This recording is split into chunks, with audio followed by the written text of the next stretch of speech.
خب شل مغز تو که بیشتر از همسر انگوش شده، بذار سوال کامل بخونم ببینم چی نوشته خبر مرگه. درود رفقای من، امروز من همزادم اینجا میخوایم ببینیم سلیقه‌مون چقدر با هم دیگه متفاوته. آماده ای آرمان جان؟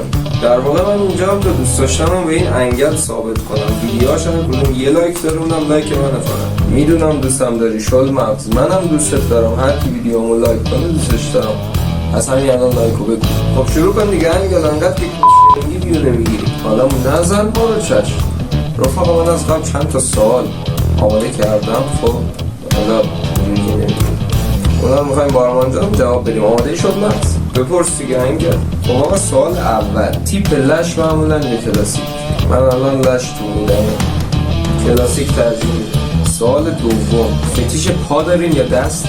آخه این چی سوالی الان میپرسی؟ خجالت نداره که بابا من خودم نمیخوام جواب بدم. آقا پا بو میخوری باید جواب بدی. من جواب بدم اوکی باشه. خب منم پا. علاقه به ازدواج داری؟ منم نه. سوال چهارم رو فقط اینو باید صادقانه جواب بدی. به نظر خودتون لیسی؟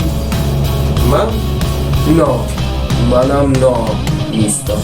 او خوردی، من توی انگل رو میشناسم. حالا خفه شدن تو رو هم بعدا با هم صحبت میکنم. آقا سوال پنجم رو گوش کن. حفره توی دیوار یا حفره توی زمین؟ آرمان جان حفره تو. خب شل مغز تو که سولاخ بیشتر از همسر انگوش شده، بذار سوال کامل بخونم ببینم چی نوشته خبر مرگه. نوشته تو کدوم اون دوله کلاغو در میاری میشاشی؟ باز هم سولاخ تو.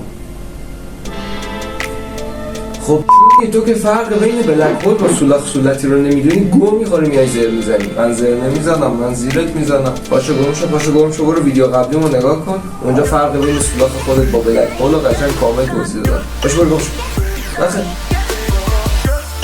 این ویدیو رو به عنوان این مقدمه فرض کنید که من نمیدونم چقدر جالب شده. همزاد و زنگ زدیم اومد، اگه از من حمایت کنید به اونش بدید. یه همزاد دخترم سفارش میدم بیار.